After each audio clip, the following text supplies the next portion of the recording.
தானா? அவனே தான். வா.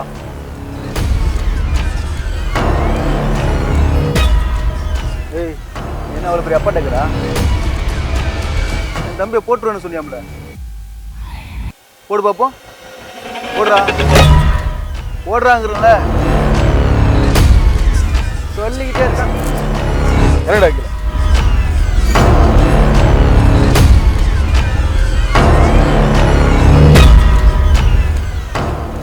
இறங்க.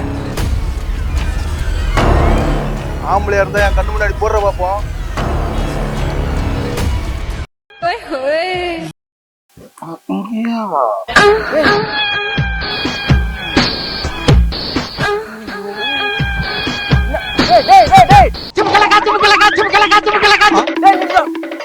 போயிட்டான். நம்ம போலாமா? அவனா நீ?